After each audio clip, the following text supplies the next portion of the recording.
Dans les entrailles sombres d'Easton, où la méfiance et l'injustice s'entrelacent comme des ronces, un policier raciste, Pierre Dubois, gifle une femme noire, la docteure Amélie Laurent, pensant la réduire à néant. Ignorant qu'elle est la chef de la police, il déclenche une tempête de colère qui va l'engloutir. Cette injustice vous révolte-t-elle? Criez votre indignation en tapant « Justice pour tous » dans les commentaires et cliquez sur « J'aime » pour rallier cette lutte contre l'oppression. La nuit enveloppait Easton d'un voile épais, ses rues crasseuses exhalant une tension palpable, un mélange de désespoir et de rage contenue qui semblait sourdre des pavés fissurés comme une vapeur toxique. Pierre Dubois, un officier de police chevronné, sillonnait ces ruelles avec l'assurance d'un roi autoproclamé. Depuis une décennie, il imposait sa loi dans ces quartiers populaires, où les habitants, souvent noirs, latinos ou issus de communautés marginalisées, baissaient les yeux sous son regard d'acier, un regard qui exigeait la soumission. Ce soir-là, son attention fut tapée par une berline noire rutilante, glissant lentement dans une ruelle où, selon son instinct biaisé, une telle voiture n'avait rien à faire. Une femme en descendit, élégante, vêtue d'un tailleur bleu nuit impeccablement coupé, sa peau sombre contrastant avec la blancheur éclatante de son chemisier. C'était la docteure Amélie Laurent, criminologue respectée et, surtout, chef de la police d'Easton.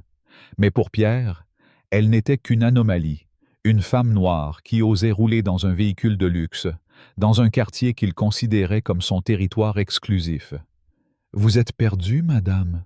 lança-t-il, sa voix rauque dégoulinant d'un mépris qu'il ne cherchait même pas à dissimuler. « Ce coin n'est pas pour vous. » Amélie, d'un calme olympien, lui tendit sa licence de conduire, ses mains fermes, sans un frémissement, ses yeux noirs plantés dans les siens avec une assurance qui le désarçonna.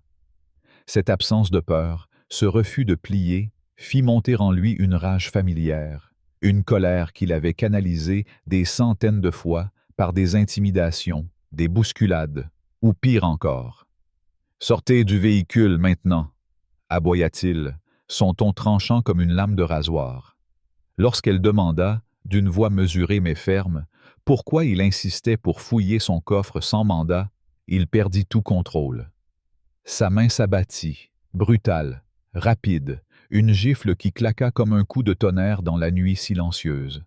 Le son résonna, figeant les quelques passants qui sortaient d'une épicerie de quartier, leur téléphone déjà brandi, les lumières rouges des enregistrements clignotant comme des lucioles accusatrices. La joue d'Amélie rougit sous l'impact, mais elle ne recula pas, ne cria pas, ne vacilla pas. Ses yeux, froids comme le métal, restèrent rivés sur Pierre, une force immobile qui le fit frissonner malgré lui. Il ricana, un rictus narquois aux lèvres, pensant l'avoir brisé, remise à ce qu'il croyait être sa place, comme tant d'autres avant elle. Mais la foule grossissait, les murmures se transformant en cris de révolte. « Lâche-la, salaud !» lança un homme, sa voix tremblante de fureur. Parmi les spectateurs, un adolescent noir, Malik, âgé de 14 ans, serrait les poings, les larmes roulant sur ses joues. Il connaissait Pierre. Un an plus tôt, lors d'un contrôle d'identité arbitraire, l'officier l'avait plaqué au sol, son genou écrasant son dos, murmurant à son oreille « Reste à ta place, gamin, ou ça finira mal pour toi. » Ce soir, Pierre, sentant les regards hostiles peser sur lui, repéra Malik dans la foule. D'un geste brusque, il l'attrapa par le col, le traînant hors du groupe. « Toi, tu la fermes, ou je t'embarque aussi !» grogna-t-il, son souffle chaud contre le visage terrifié du garçon. Cette menace, captée par les téléphones des badauds, enflamma la foule. Les cris redoublèrent, les flashs des caméras illuminèrent de la scène comme un orage, et les insultes fusèrent. « Raciste! Lâche ce gosse! » Pierre, indifférent à la tempête qu'il venait d'allumer, menotta Amélie, les menottes mordant sa peau, laissant des marques rouges sur ses poignets délicats. « Résistance à l'autorité, désordre public » beugla-t-il, assez fort pour que les vidéos l'enregistrent, convaincu que cela le protégerait, le peindrait comme le gardien de l'ordre face à une criminelle présumée. Il la poussa vers sa voiture de patrouille, ignorant les huées, les pancartes improvisées, les « justice » scandées par une foule de plus en plus dense. Pour lui, c'était une nuit comme une autre, un arrêt musclé de plus dans une ville où personne, croyait-il, ne se souciait des moyens qu'il employait pour nettoyer les rues. En chemin vers le commissariat, Pierre ajusta son rétroviseur, croisant le regard d'Amélie à l'arrière. Elle ne baissa pas les yeux, ne pleura pas, ne supplia pas. Son calme, presque surnaturel, le troubla profondément, mais il chassa cette sensation, se persuadant qu'elle n'était qu'une avocate prétentieuse, peut-être une activiste locale qu'il n'avait jamais pris la peine de connaître. Il alluma la radio, les appels routiniers des collègues le ramenant à son assurance habituelle. Pourtant, une ombre persistait dans son esprit. Les murmures de la foule, les téléphones brandis, l'écho de leurs cris. Tout cela résonnait comme un avertissement qu'il refusait d'entendre. Arrivé au commissariat, un bâtiment gris au néon vacillant, il la traîna à l'intérieur, sa main serrant son coude plus fort que nécessaire, ses bottes claquant sur le linoléum usé. Le hall, d'ordinaire un chaos de voix et de sonneries, plongea dans un silence glacial à leur entrée. Les têtes se tournèrent, les stylos s'immobilisèrent, les tasses de café restèrent suspendues à mi-chemin des lèvres. Un jeune policier, Jules, à peine sorti de l'école, laissa tomber son registre, le bruit résonnant comme un coup de feu dans le silence. « Merde, c'est la docteure Laurent », murmura-t-il, ses yeux écarquillés de panique. Pierre fronça les sourcils, le nom ne lui disant rien. Une avocate, une figure locale, une militante. Il aboya à Jules de la traiter immédiatement. « Résistance, désordre public, tout le dossier. » Mais personne ne bougea. Un officier plus âgé, Marcel, toussa bruyamment, évitant son regard, tandis qu'un autre, une jeune recrue nommée Sophie, glissa vers l'arrière, téléphone à l'oreille, les doigts tremblants comme si elle appelait un secours invisible. Le silence d'Amélie, sa posture droite, son regard perçant, pesait plus lourd que les cris de la foule. Pierre sentit une sueur froide couler le long de sa nuque, un frisson qu'il ne pouvait expliquer. « C'est quoi ce bordel ?» grogna-t-il, sa voix trahissant une pointe d'incertitude. Jules, blême, bégaya. « Tu comprends pas, Pierre? C'est la chef de la police. » Les mots frappèrent comme un uppercut, vidant l'air de ses poumons. La chef de la police. Pas une avocate, pas une activiste, mais la femme qui dirigeait ce commissariat, qui signait ses chèques, qui pouvait, d'un claquement de doigts, pulvériser sa carrière. Et il l'avait giflé, menotté, humilié devant une foule qui, il le réalisait maintenant, n'avait pas bluffé. Les vidéos tournaient déjà, les réseaux sociaux s'enflammaient, et ce n'était pas une simple altercation. C'était le début de sa chute, un gouffre qu'il avait lui-même creusé. Pourtant, Pierre ne plia pas. Pas encore. Il ricana, un son cassant, presque hystérique, refusant l'évidence. « Une chef? Elle ?» lança-t-il, défiant le silence oppressant du hall. Mais les regards des autres officiers, un mélange de choc, de peur et de dégoût, le trahissaient. Amélie, immobile, ne dit rien, mais son silence parlait plus fort que n'importe quel cri. Elle était un roc, une tempête contenue, et Pierre, pour la première fois, sentit le sol trembler sous ses pieds. Il tenta de reprendre le contrôle, aboyant à Jules de l'enfermer. Mais un officier supérieur, le capitaine Étienne Moreau, entra en trombe, son visage livide, ses yeux brûlants d'une fureur à peine contenue. « Enlève-lui les menottes, Dubois, tout de suite !» ordonna-t-il, sa voix tremblante de rage. Pierre, piqué dans son orgueil, serra les dents, son égo l'empêchant de céder.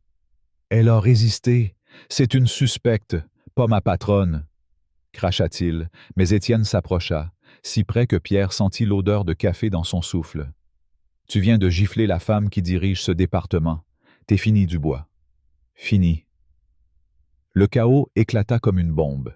Les téléphones du commissariat sonnèrent à l'unisson, des appels du maire, des médias, du bureau du gouverneur, des lignes qui s'allumaient comme des feux d'artifice.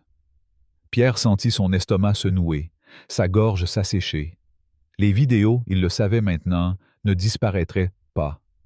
Elles étaient partout, des millions de vues en quelques heures, le montrant, lui, frappant Amélie, menaçant Malik, un gamin terrifié qui n'avait rien fait d'autre que regarder.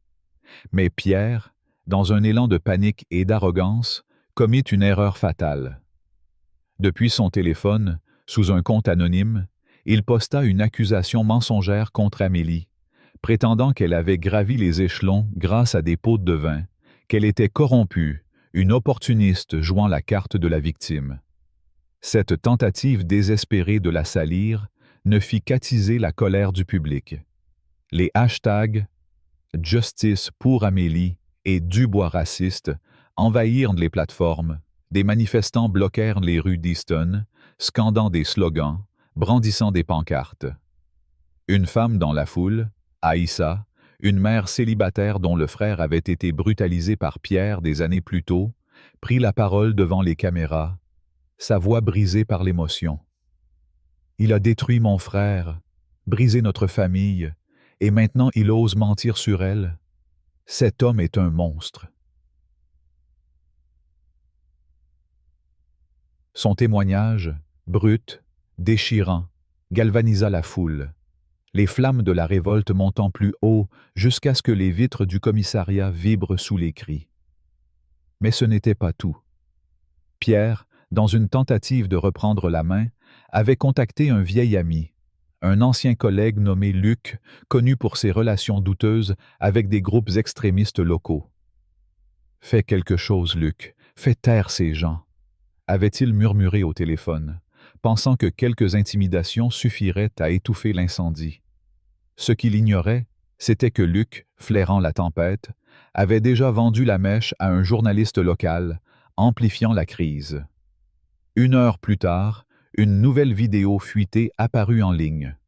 Pierre, lors d'une patrouille précédente, riant avec Luc tout en bousculant un vendeur ambulant noir, lui lançant « Retourne dans ton trou, ou je te fais disparaître ».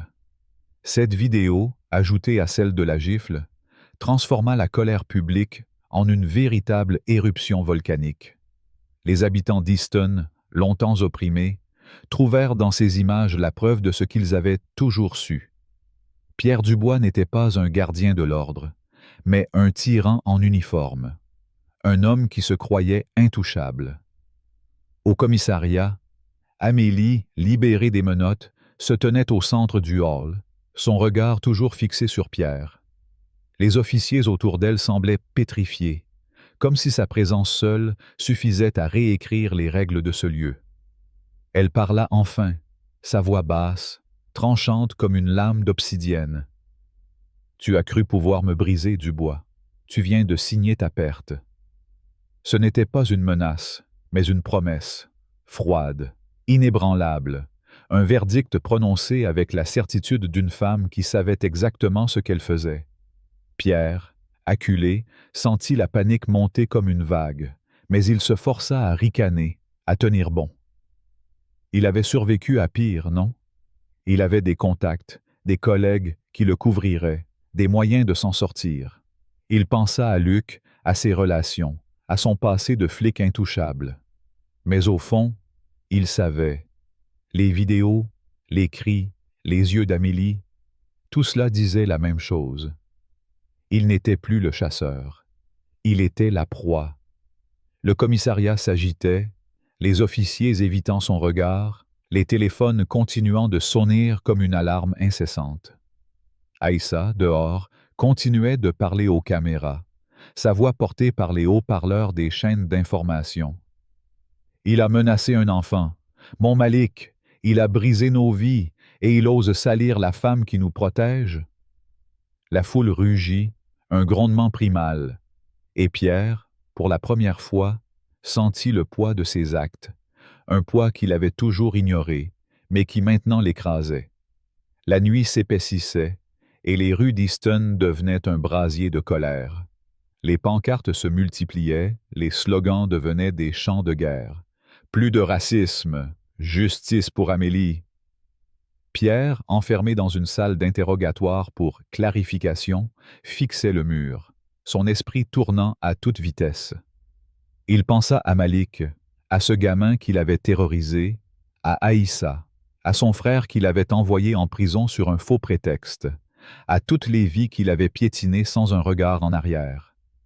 Mais il repoussa ses pensées, se raccrochant à son arrogance, à son badge, à l'idée qu'il était toujours intouchable. Pourtant, chaque sonnerie de téléphone, chaque cri dehors, chaque regard fuyant de ses collègues lui rappelait que le vent avait tourné. Amélie Laurent, la femme qui l'avait giflée, n'était pas une victime. Elle était une force, une tempête qui avait attendu son moment, et ce moment était arrivé. Elle sortit de la salle, son tailleur toujours impeccable, et croisa son regard une dernière fois avant de partir. « Ce n'est que le début, Dubois, » murmura-t-elle, ses mots glissant comme une lame sous sa peau. Et tandis qu'elle s'éloignait, le commissariat sembla trembler, les murs eux-mêmes pliant sous le poids de sa présence. Pierre, seul, sentit son monde vaciller, un monde qu'il avait cru contrôler, mais qui maintenant se retournait contre lui, porté par la force d'une femme qu'il avait sous-estimée, une femme dont la gifle reçue allait devenir le cri de ralliement d'une révolution. Cette histoire vous met-elle en rage? Pensez-vous que Pierre mérite ce qui l'attend, ou est-il déjà condamné par sa propre arrogance? Criez « Justice pour tous » dans les commentaires si vous voulez voir la suite de cette tempête. Cliquez sur « J'aime » pour soutenir la lutte d'Amélie, et restez à l'écoute pour découvrir jusqu'où cette révolte ira. Dans les rues bouillonnantes d'Easton, la gifle de Pierre Dubois contre la docteure Amélie Laurent, chef de la police, avait allumé un feu inextinguible, une révolte qui grondait comme un orage prêt à tout engloutir. Pierre, acculé, refusait de plier, mais chaque cri de la foule, chaque image de son acte infâme diffusée en boucle, fissurait son armure d'arrogance. La ville qu'il pensait dominer se dressait contre lui, portée par la force d'une femme qu'il avait sous-estimée, une femme dont la vengeance, froide et méthodique, allait le réduire en cendres. Le lendemain de l'incident, le commissariat d'Easton était un chaudron de chaos. Les téléphones ne cessaient de sonner. Les écrans des ordinateurs clignotaient avec des notifications de médias sociaux. Et les officiers, d'ordinaire bruyants, échangeaient des regards nerveux, évitant Pierre comme s'il portait une malédiction. Lui, assis dans une salle d'interrogatoire au mur gris, fixait le sol, sa mâchoire crispée, son uniforme froissé. La sueur perlait sur son front, non pas à cause de la chaleur, mais à cause de la peur qu'il refusait d'admettre. Les vidéos, celle de la gifle, celle où il menaçait Malik, l'adolescent terrifié, et celle, plus ancienne, où il riait en bousculant un vendeur ambulant, tournaient en boucle sur toutes les chaînes, sur tous les réseaux. Les hashtags « Justice pour Amélie » et « Dubois raciste » dominaient les tendances, et les rues dehors vibraient d'une colère collective, un rugissement qui faisait trembler les vitres du commissariat. Pierre, pourtant, s'accrochait à son orgueil. « Ils vont se calmer », marmonna-t-il, seul dans la pièce, ses poings serrés. « Ce n'est qu'un scandale de plus, ça passera. » Il avait survécu à des plaintes avant, des murmures dans l'ombre, des regards hostiles. Il avait toujours eu des alliés, des collègues qui détournaient les yeux, des supérieurs qui signaient ses rapports sans poser de questions. Mais cette fois, quelque chose était différent. Le silence de ses collègues, le regard fuyant du capitaine Étienne Moreau, la présence d'Amélie Laurent, toujours aussi droite, toujours aussi implacable, pesait sur lui comme une sentence. Au même moment, Amélie, dans son bureau au dernier étage du commissariat, entourée de piles de dossiers, orchestrait sa riposte. Elle n'était pas seulement une victime, elle était une stratège, une femme qui connaissait chaque recoin du système qu'elle dirigeait. Avec son équipe, elle fouillait le passé de Pierre, exhumant des plaintes enterrées, des rapports falsifiés, des témoignages étouffés.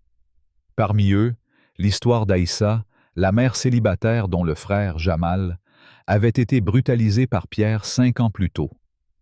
Lors d'un contrôle routier, Pierre avait accusé Jamal de trafic de drogue, plantant de la marijuana dans sa voiture pour justifier une arrestation. Jamal, alors âgé de 22 ans, avait passé 2 ans en prison, perdant son emploi, sa réputation et sa santé mentale. Aïssa, devant les caméras des chaînes locales, avait raconté cette injustice, sa voix tremblante de douleur mais ferme de détermination. Dubois a détruit ma famille. Il m'a pris mon frère, et maintenant il ose salir la docteure Laurent? Il doit payer pour chaque vie qu'il a brisée. Ces mots, diffusés en direct, firent l'effet d'une bombe, galvanisant les manifestants qui bloquaient les rues d'Easton, leurs pancartes brandissant des slogans comme « Plus jamais » et « Dubois en prison ».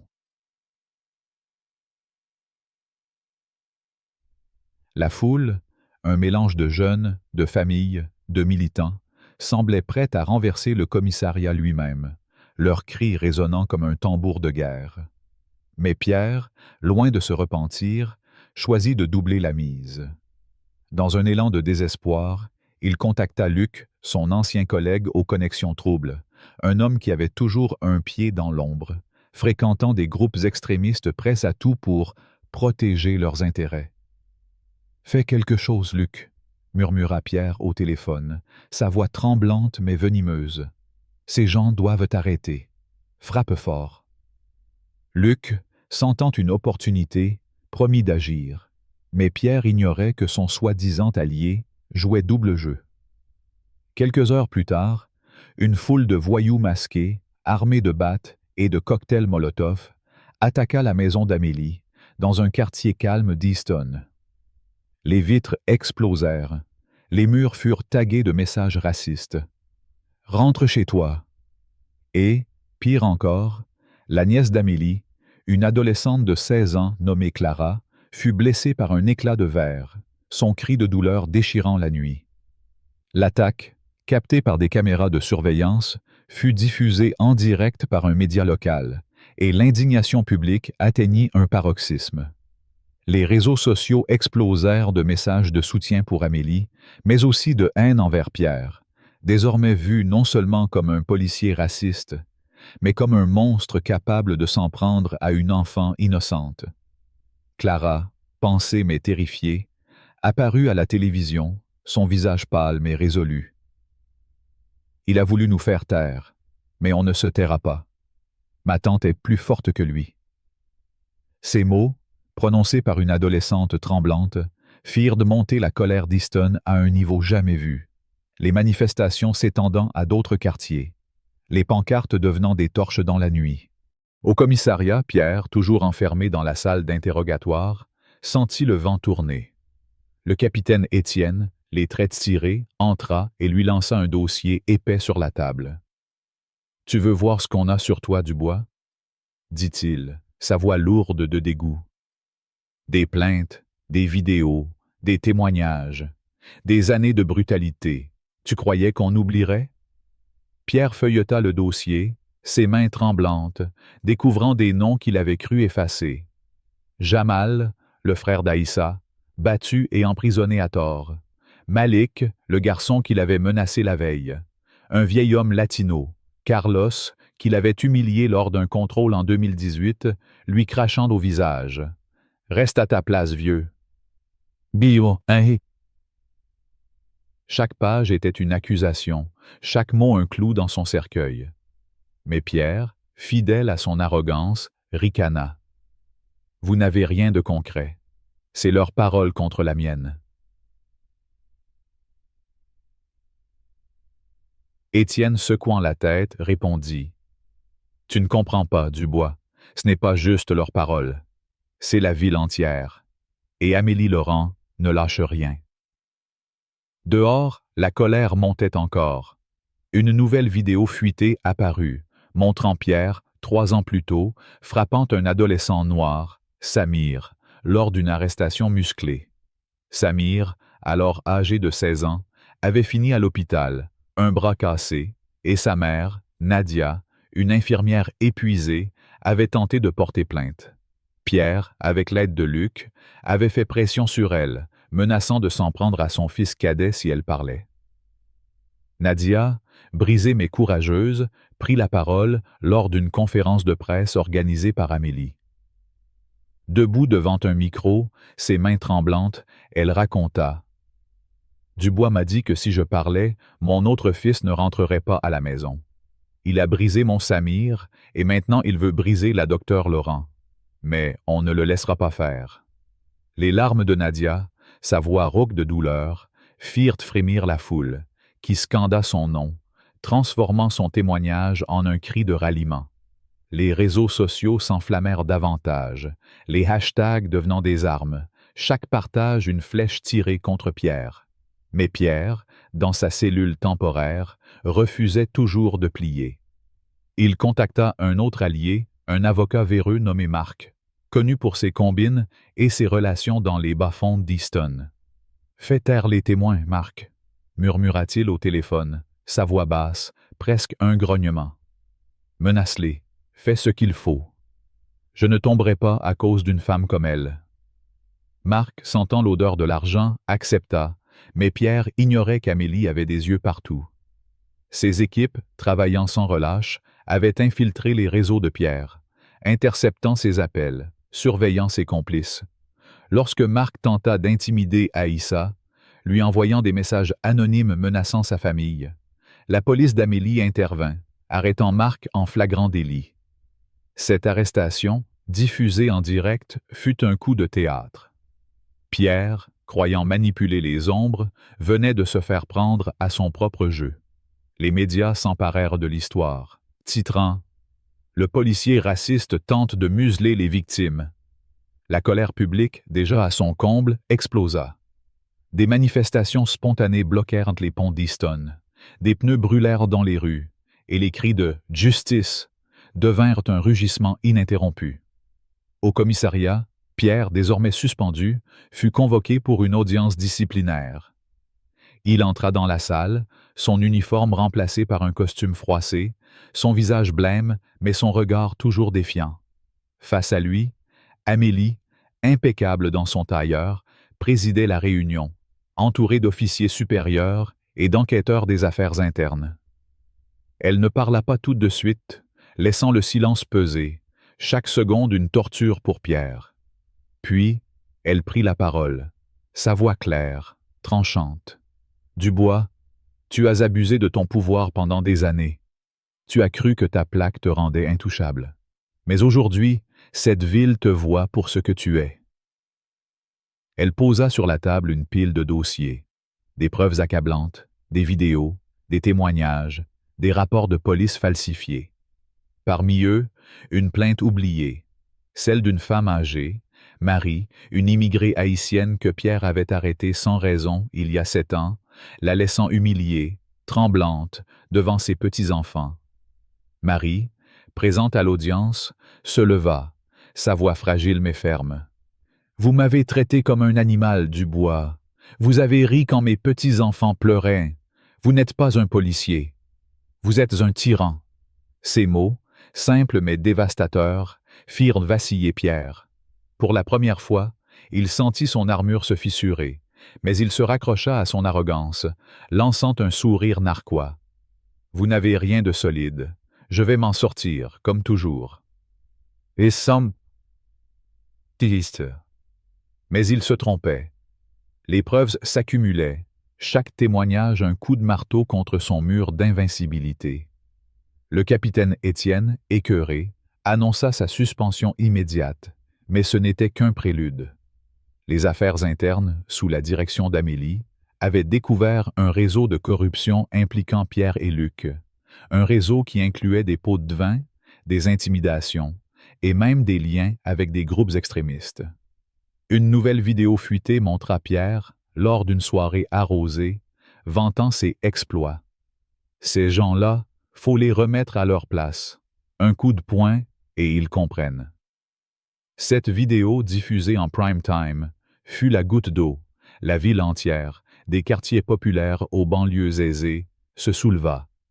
Les manifestants, menés par Aïssa, Nadia et des centaines d'autres victimes de Pierre, envahirent les rues, leurs pancartes devenant des lances, leurs cris une tempête. Une banderole géante, déployée devant la mairie, proclamait « Dubois, ton temps est fini ». Dans la salle d'audience, Pierre, acculé, sentit la panique l'envahir. Il tenta une dernière carte, hurlant « C'est elle qui manipule tout, elle veut me détruire parce que je l'ai remise à sa place ». Mais ces mots tombèrent à plat, noyés par le mépris des officiers présents. Amélie, impassible, répondit simplement « Tu t'es détruit tout seul, Dubois. Chaque coup, chaque mensonge, chaque vie que tu as brisée, tout cela te rattrape maintenant. » Le verdict tomba comme une lame. Suspension sans solde, enquête criminelle ouverte, menottes prêtes à claquer sur ses poignets. Pierre, traîné hors de la salle par 2 officiers, lança un dernier regard à Amélie, espérant y voir une fissure, une faiblesse. Mais il n'y avait rien, juste ce regard d'acier, cette certitude qu'elle l'avait déjà vaincu. Dehors, la foule l'attendait, leurs cris perçant la nuit.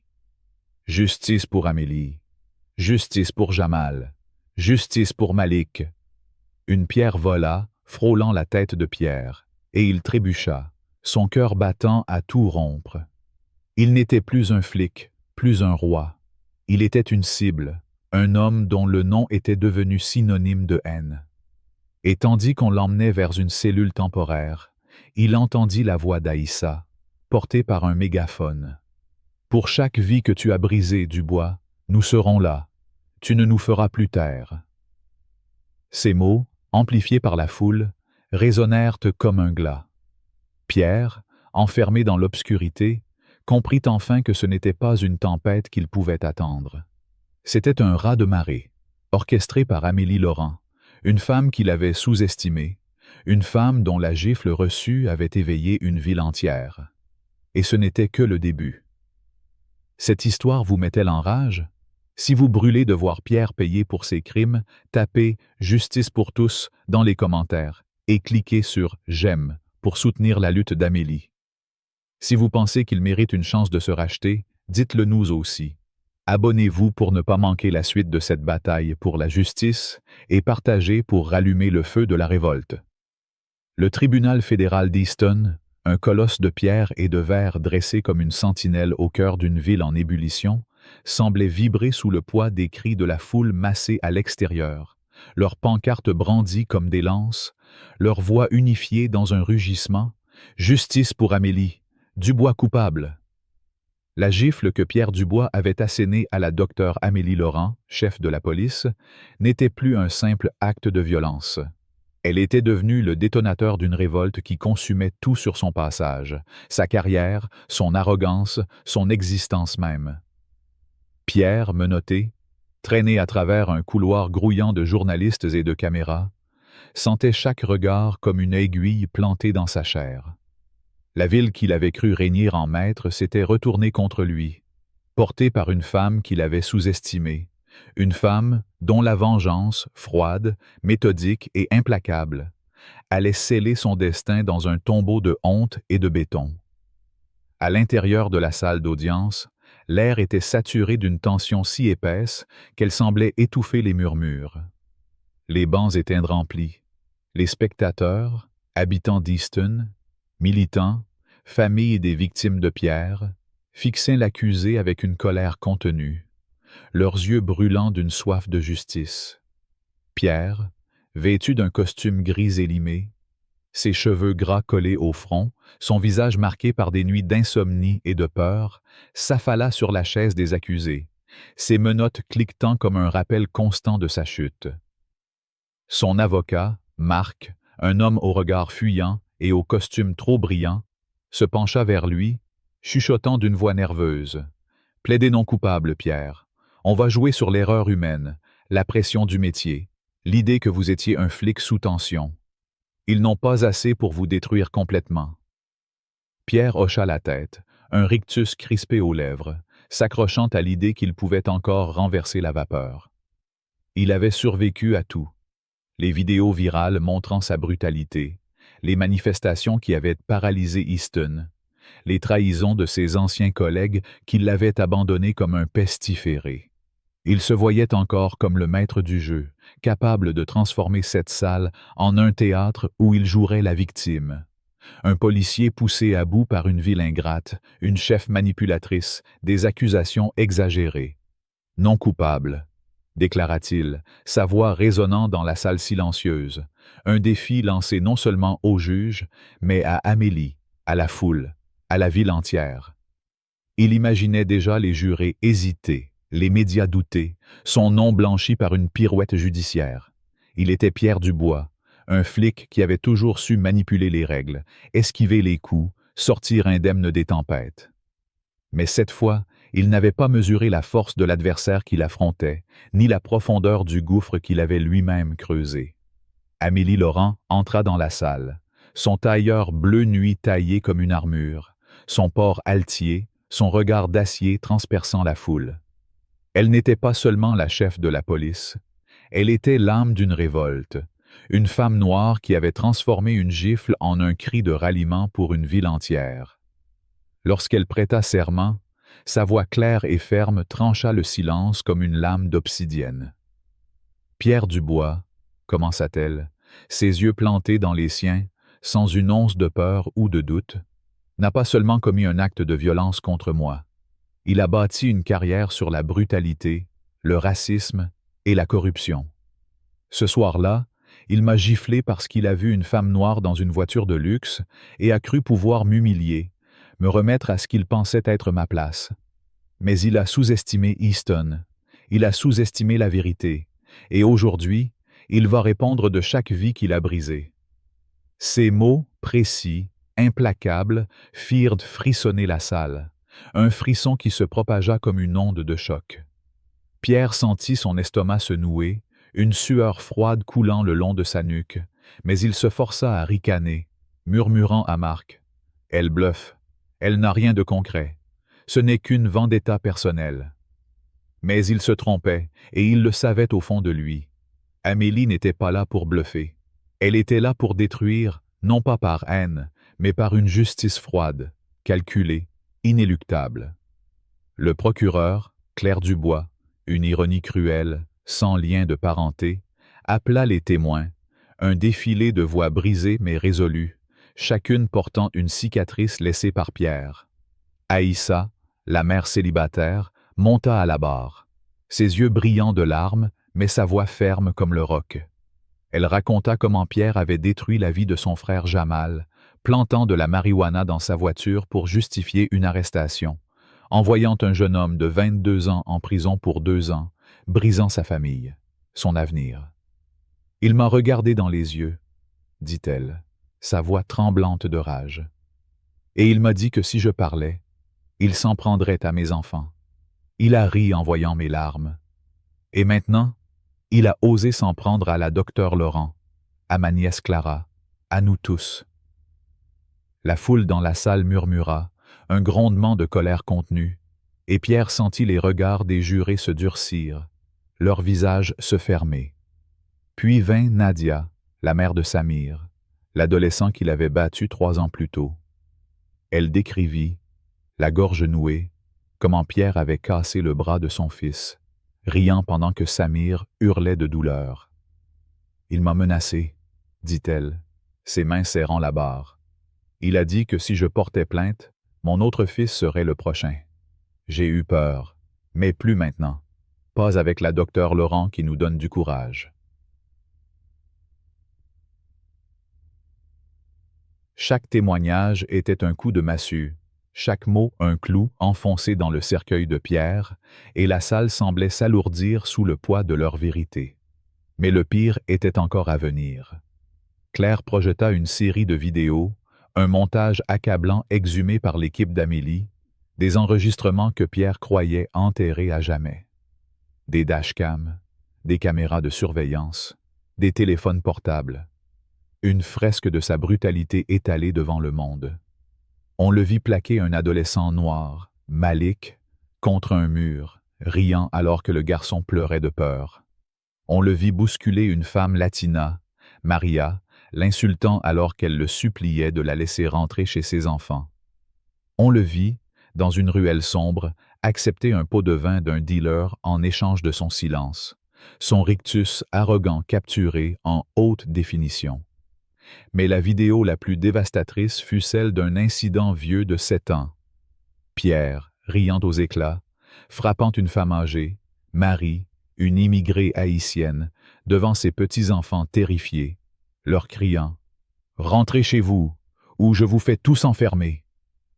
Les petits-enfants, aujourd'hui adolescents, étaient dans la salle, leurs yeux pleins de larmes, mais leurs mentons relevés, défiant Pierre du regard. Chaque image était une preuve, chaque seconde une condamnation, et la salle entière retint son souffle, un silence si lourd qu'il semblait écraser Pierre.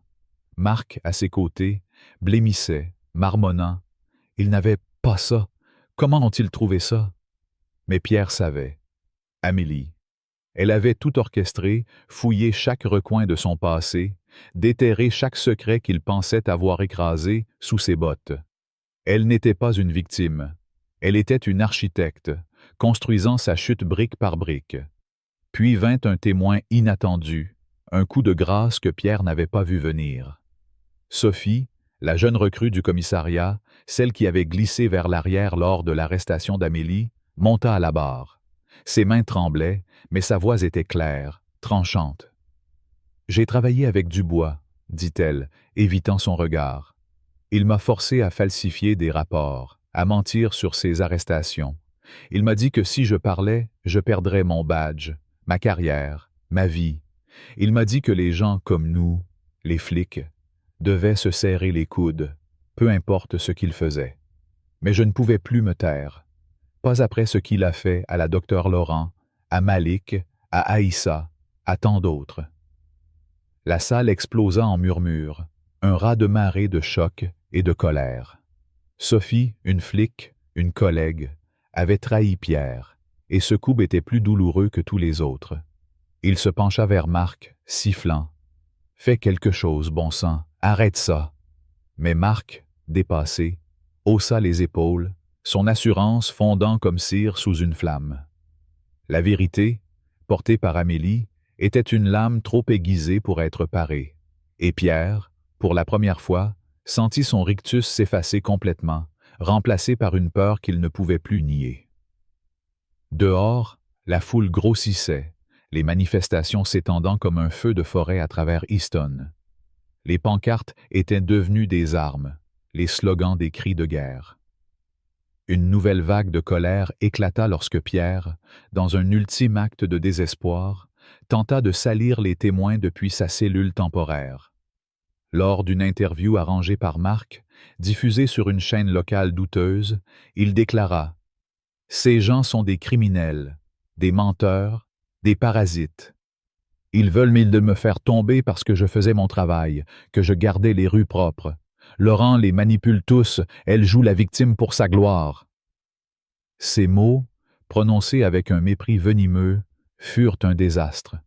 La foule, déjà à bout, explosa. Des pneus brûlèrent dans les rues, des vitrines furent brisées, et une banderole géante fut déployée devant le tribunal. « Dubois, ta haine te condamne. » Aïssa, Nadia et Clara, la nièce blessée d'Amélie, prirent la parole lors d'un rassemblement massif, leur voix amplifiée par des mégaphones. Clara, malgré sa peur, sa blessure encore fraîche, déclara « Il a voulu briser ma tante, briser notre communauté. Il a fait couler mon sang, mais regardez-nous. Nous sommes plus forts que lui, et nous ne nous tairons jamais. » La foule rugit, un grondement qui fit trembler le sol, et Pierre, regardant la scène sur un écran dans sa cellule, sentit son cœur se serrer. Il n'était plus un flic, plus un homme. Il était un symbole de tout ce qu'Easton rejetait, un paria dont le nom était devenu une malédiction.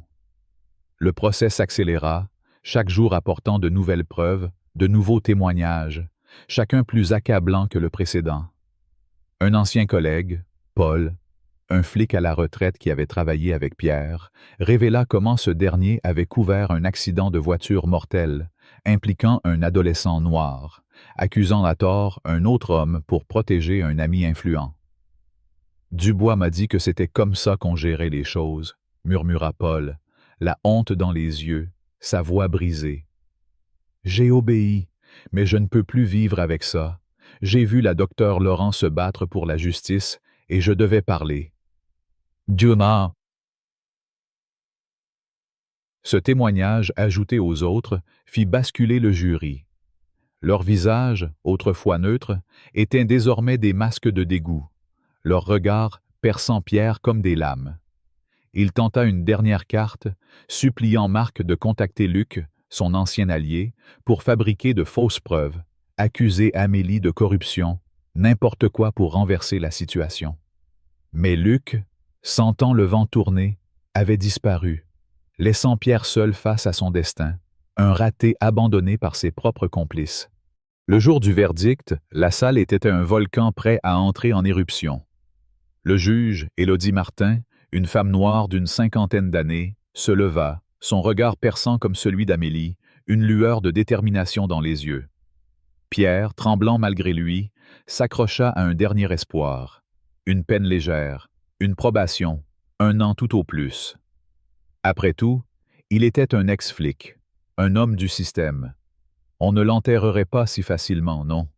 Mais Élodie parla, sa voix un couperet tombant sans pitié. Pierre Dubois, vos actions ont ciblé une communauté entière, abusé d'un pouvoir qui vous avait été confié pour protéger, non pour détruire. Vous avez semé la peur, alimenté la haine, brisé des vies, celles de Jamal, de Samir, de Maria, de Malik, de Clara et de tant d'autres. Pour cela, vous êtes condamné à 30 ans de prison, sans possibilité de liberté conditionnelle.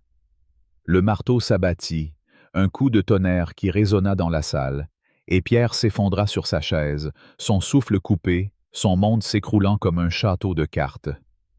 30 ans. Pas une tape sur les doigts, pas une chance de rédemption, mais une tombe de béton et d'acier, un verdict qui le marquait au fer rouge. La foule dehors explosa en cris de joie, scandant le nom d'Amélie, tandis que Pierre, traîné hors de la salle par des officiers, croisa une dernière fois son regard. Elle ne sourit pas, ne triompha pas. Elle le fixa simplement, une lueur dans les yeux qui disait « Tu as cru pouvoir me briser. Regarde où tu es maintenant. » Mais la justice d'Amélie ne s'arrêta pas au tribunal.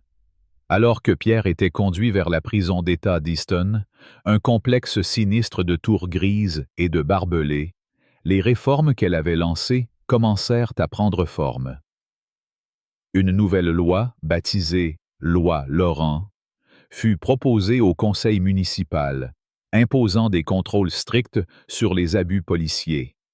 Caméras obligatoires sur chaque uniforme, enquête indépendante pour chaque plainte, sanctions immédiates pour tout officier pris en flagrant délit de corruption ou de brutalité. Le nom de Pierre devint un symbole, un avertissement gravé dans l'histoire d'Easton. Personne, pas même un flic, n'était au-dessus de la justice. Dans les rues, les manifestations se transformèrent en célébrations, les pancartes devenant des drapeaux de victoire, les slogans des chants de liberté.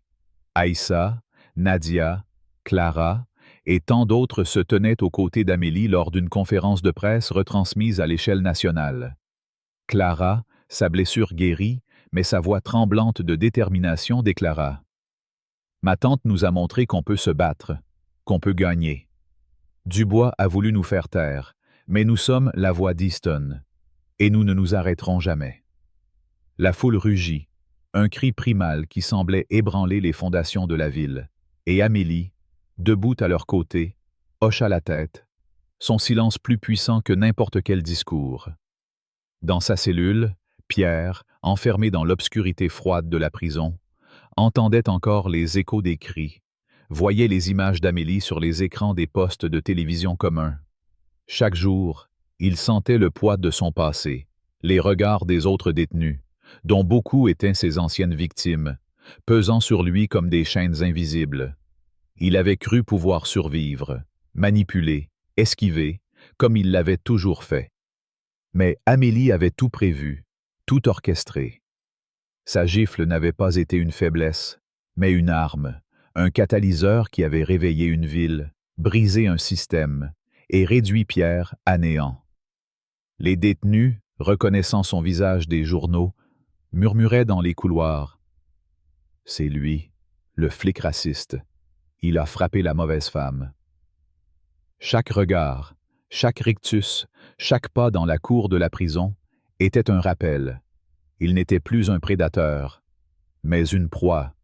Et tandis qu'il fixait les murs de sa cellule, les barreaux projetant des ombres sur son visage émacié, il savait que ce n'était pas la fin. La justice d'Amélie, comme une ombre, le suivrait partout, un rappel éternel qu'il avait sous-estimé la mauvaise femme, au mauvais moment, et qu'il en payait le prix, non pas seulement avec des années, mais avec son nom, son identité, son âme. Mais Amélie ne s'arrêta pas à la prison. Elle lança une série d'initiatives communautaires, des programmes pour soutenir les victimes de violences policières, des bourses pour les jeunes comme Malik, des centres de formation pour des officiers respectueux de la loi. Easton, autrefois une ville fracturée par la méfiance, commençait à guérir, portée par une femme qui avait transformé une gifle en un mouvement, une blessure en une victoire. Lors d'un discours final, retransmis à travers le pays, elle déclara « La justice n'est pas une destination, c'est un combat. Nous l'avons gagné aujourd'hui, mais nous devons continuer, pour chaque vie brisée, pour chaque voix réduite au silence. » La foule, réunie sur la place centrale d'Easton, scanda son nom, et une statue fut même proposée en son honneur, un symbole de résilience et de force.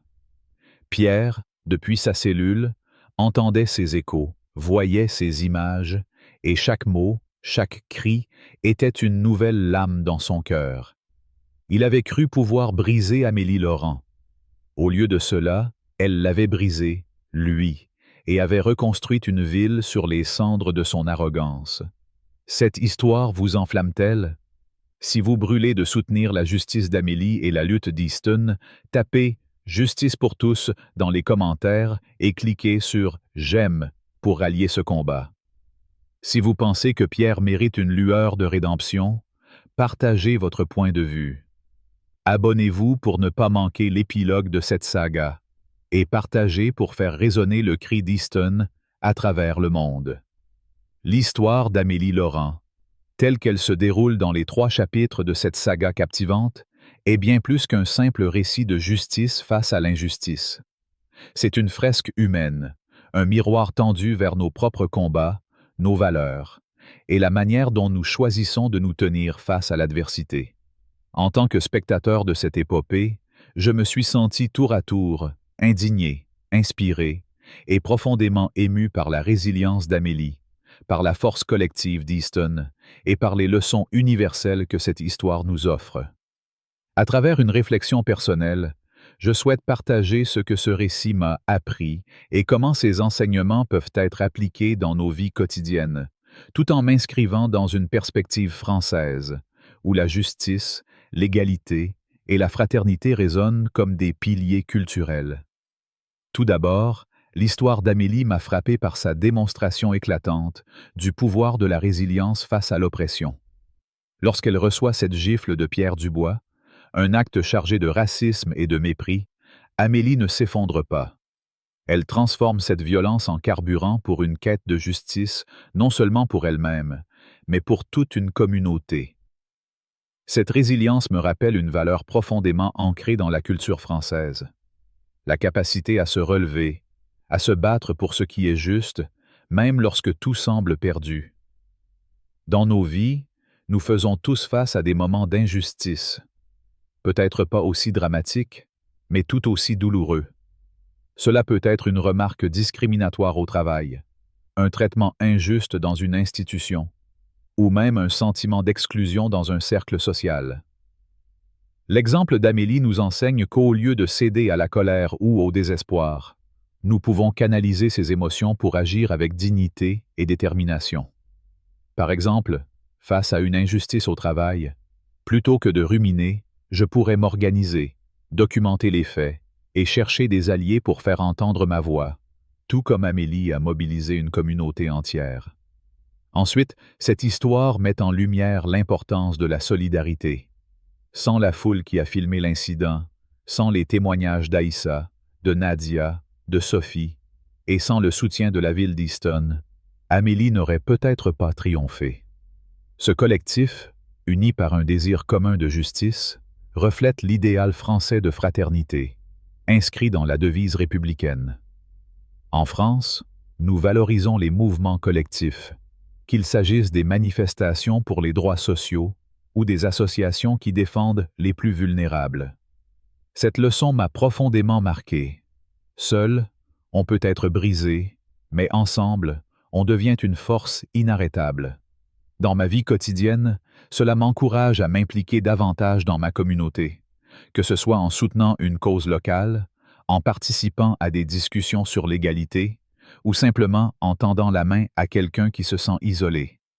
Par exemple, rejoindre une association pour promouvoir la diversité dans mon quartier ou organiser des ateliers éducatifs pourrait être une manière concrète d'appliquer cette solidarité.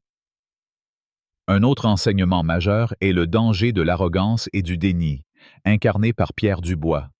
Son refus d'admettre ses torts, son insistance à salir ses victimes et sa croyance qu'il était intouchable ont précipité sa chute. Cela m'a rappelé une vérité universelle. L'orgueil précède toujours la chute. En France, où l'humilité est souvent valorisée comme une vertu, l'histoire de Pierre est un avertissement. Combien de fois dans nos vies refusons-nous de reconnaître nos erreurs par peur de perdre la face? Que ce soit dans une dispute avec un proche, une faute professionnelle ou un préjugé inconscient, ce récit m'incite à faire preuve d'introspection. Admettre ses torts, demander pardon et chercher à s'améliorer sont des actes de courage, pas de faiblesse. Par exemple, si je me rends compte que j'ai jugé quelqu'un trop vite, je peux m'arrêter, réfléchir à mes biais et engager une conversation honnête pour réparer le mal. Cette humilité, loin de me diminuer, renforce ma crédibilité et mes relations. Enfin, l'histoire d'Amélie m'a appris que la justice est un combat de longue haleine, pas une victoire ponctuelle. La loi Laurent, les réformes et les initiatives communautaires qu'elle a lancées montrent que le vrai changement exige du temps, de la persévérance et une vision à long terme. En France, nous connaissons bien ce type de lutte. Des combats pour les droits des femmes aux réformes sociales. Rien n'est acquis sans effort continu. Cette leçon m'inspire à ne pas me contenter de petites victoires dans ma vie. Si je veux, par exemple, promouvoir l'égalité dans mon environnement professionnel, je ne dois pas m'arrêter à une simple discussion. Je peux proposer des formations sur la diversité, militer pour des politiques inclusives et m'assurer que ces changements perdurent. Cela demande de la patience, mais comme Amélie, je peux transformer une étincelle en un feu durable. En conclusion, l'histoire d'Amélie Laurent est un appel à l'action, un rappel que nous avons tous un rôle à jouer dans la construction d'un monde plus juste. Elle nous enseigne la résilience face à l'injustice, la puissance de la solidarité, l'importance de l'humilité et la nécessité de persévérer pour un changement durable. Ces leçons, profondément ancrées dans les valeurs françaises de liberté, d'égalité et de fraternité, sont des guides pour nos vies quotidiennes. Que nous soyons confrontés à une petite injustice ou à un combat plus grand, nous pouvons choisir de nous lever, de parler et d'agir, comme Amélie l'a fait. Cette histoire n'est pas seulement celle d'Easton. Elle est la nôtre, un miroir de ce que nous pouvons accomplir lorsque nous refusons de plier. Cette histoire vous a-t-elle inspiré? Si vous vibrez pour la justice et la résilience d'Amélie, laissez un commentaire avec « Justice pour tous » et cliquez sur « J'aime » pour partager son combat. Abonnez-vous à la chaîne pour ne pas manquer d'autres récits aussi puissants et partagez cette vidéo pour rallumer la flamme de la solidarité partout autour de vous. Si vous avez une idée ou une histoire à proposer,